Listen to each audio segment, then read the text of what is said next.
এটাও একটা অনেক পুরাতন জমিদার বাড়ি। এখানে দেখেন ছাগল, কবুতর। কবুতরের খাওয়া কি ফ্রি নাকি? হ্যাঁ, কবুতরের খাওয়া ফ্রি না? এই যা যতক্ষণ মন চায় খাইতে পারবে নাকি? আচ্ছা, এগুলো মানে সব কি এই এলাকার আশেপাশের ধান জমা হয়েছে? কি ধান এটা? 29। আচ্ছা, 28 ধান খাই, তারপর 29 ধান। আচ্ছা, 28 খায় না? না, এটা মানে একেবারে জীর্ণশীর্ণ অবস্থায় আছে আর কি জমিদার বাড়িটা। একদম মানে এটা যে অবস্থা আছে, একটু সামনে থেকে দেখাই আপনাদেরকে আমি। এই যে দেখেন,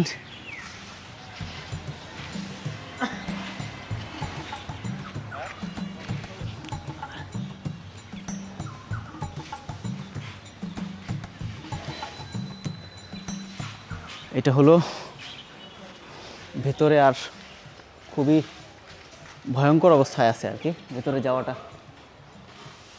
নিরাপদ না, তারপরেও যতটুকু সম্ভব একটু দেখাই আপনাদেরকে। একদম ভাঙাচোর অবস্থায় আছে, যে কোনো সময় ইট খুইলা মাথার উপরে পড়তে পারে এমন একটা অবস্থায় আছে। এবং ভিতরের অবস্থাও খুব বেশি একটা ভালো না। এই পাশটাতে, এই পাশ থেকে দেখা যায়, আর এদিক থেকেও নামার সিঁড়ি আছে। এই যে দেখেন নামার সিঁড়ি, আর এই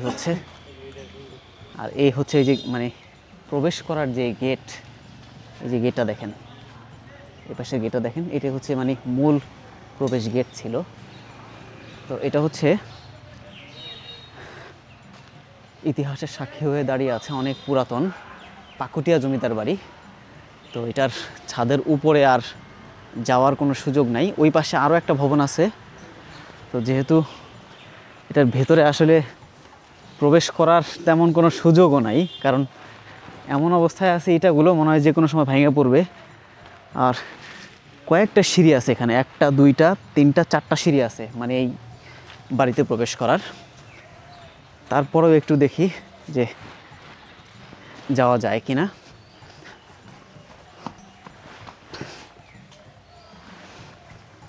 পাকুটিয়া জমিদার বাড়ি, ভিতরে একেবারে জীর্ণশীর্ণ অবস্থা, কাঠ, তারপরে হচ্ছে লাকড়ি। আচ্ছা, লাকড়ি জমা করে রাখছে। আর এই বৈদ্যুতিক সংযোগ কেন দেওয়া আছে? কেউ থাকে এখানে বৈদ্যুতিক সংযোগ যে দেওয়া? আচ্ছা, এই পাশটা থেকে আর ওই পাশে যাওয়া যাবে না বোধহয়। আচ্ছা, তারপরও দেখি একটা রাউন্ড দিয়ে বের হওয়া যায় কিনা। আমি আপনাদেরকে পাকুটিয়া জমিদার বাড়ি দেখাচ্ছি।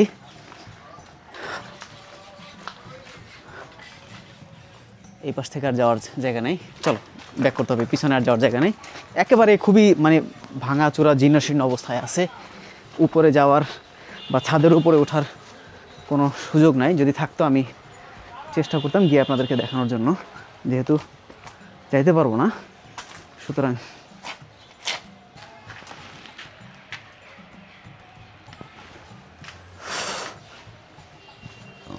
ওই পাশে আরেকটা, এই জমিদার বাড়ির আরেকটা ভবন আছে, আরেকটা অংশ আছে, ওইটাও একটু আপনাদেরকে দেখাই।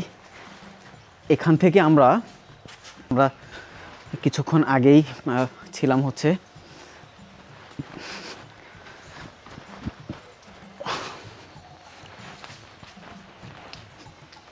বেশ গাছগাছালিতে ভরপুর, আশেপাশে খোলামেলা জায়গা এবং খেলার মাঠ। এই পাশে এই ভবনের পেছনের অংশ দেখুন, পাকুটিয়া জমিদার বাড়ি। এটা আপনারা আসলে এরকমই, যেরকম ছিল ঠিক ওইভাবেই কালের সাক্ষী হয়ে দাঁড়িয়ে আছে। এটা আপনারা ওইরকমভাবেই দেখতে পাবেন আর কি। আর এই পাশ থেকে দেখুন,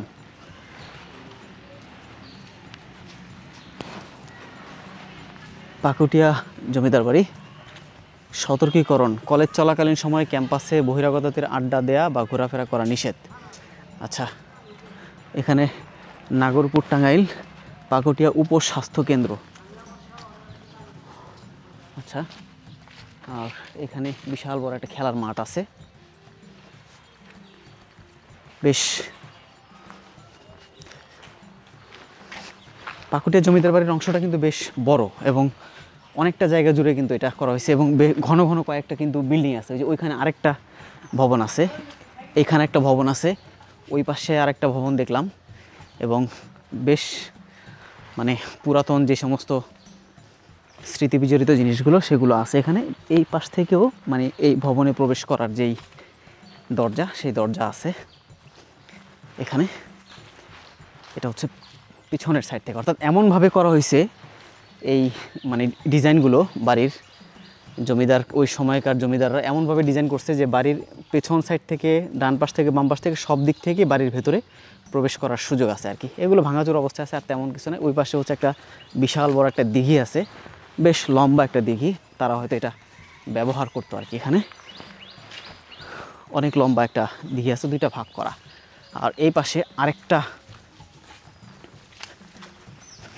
জমিদার বাড়ির অংশ আছে, আমি ওই পাশটা তো একটু দেখানোর চেষ্টা করবো আপনাদেরকে, যেহেতু অনেক কষ্ট করে এত দূর আসছি।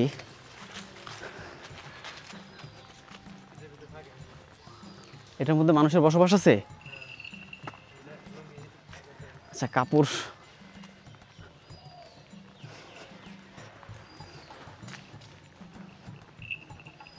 এখানে হচ্ছে আবার, এটার মধ্যে মানুষজন থাকে নাকি? কাপড় ওই যে বস্তা দিয়ে রাখছে, মানে মাছ ধরার জিনিসপত্র নাকি? এমনি শুকাই দিই, ভিতরে যাওয়ার তো সুযোগ নেই, বাইরে শুকাই দিয়ে দিছে আর কি।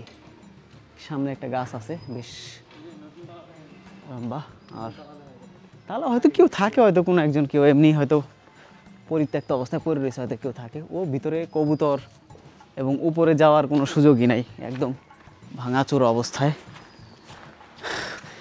পাকুটিয়া জমিদার বাড়ির ভেতরে। এই যে এখান থেকে দেখুন, বেশ দারুণ। এবং এই পাশ থেকে এই বাইরের যে পরিবেশটা, এই পাশে একটা কলেজ আছে সম্ভবত, আর এই হচ্ছে পাকুটিয়া জমিদার বাড়ির এদিক থেকে আবার প্রবেশ করা।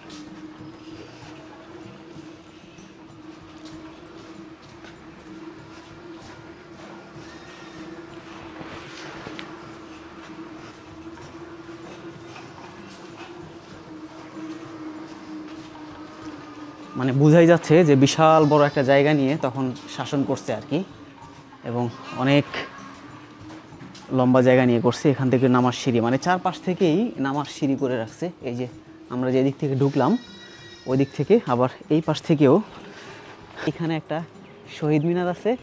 আর ওই যে দেখেন ওখানে পাকুটিয়া বৃন্দাবন চন্দ্র রাধা গোবিন্দ কলেজ। আচ্ছা, এটা কলেজ আর কি। তো এখন এটার মধ্যে কি ক্লাস এখন হয় নাকি? হ্যাঁ, এটা ডাকঘর পাকুটিয়া। হ্যাঁ হ্যাঁ হ্যাঁ, ওই যে চেয়ার দেওয়া আছে। আচ্ছা, দেখি একটু সামনে যাই।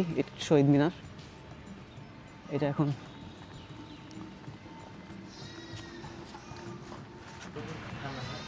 হ্যাঁ, এই হচ্ছে এই পাশটা।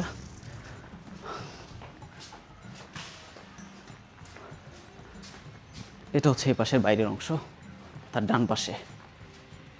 এই দিক থেকেও বের হওয়ার রাস্তা আছে, অর্থাৎ অনেক বড় একটা জায়গা নিয়ে করছে আর কি।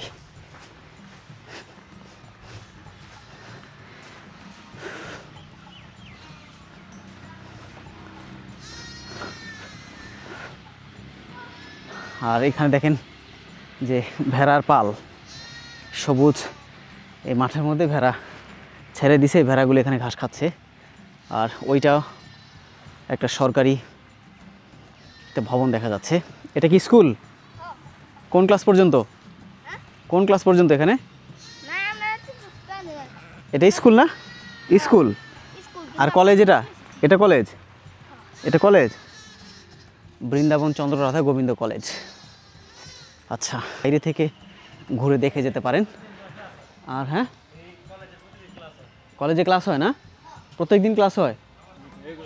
আচ্ছা, ওই যে যেটা ওই রাধাচন্দ্র যেই কলেজ না, গোবিন্দ কলেজ, ওটার মধ্যে কলেজের ক্লাস হয়, আর ওই কলেজ চলাকালীন সময়ে ওখানে ভেতরে প্রবেশ করা নিষেধ।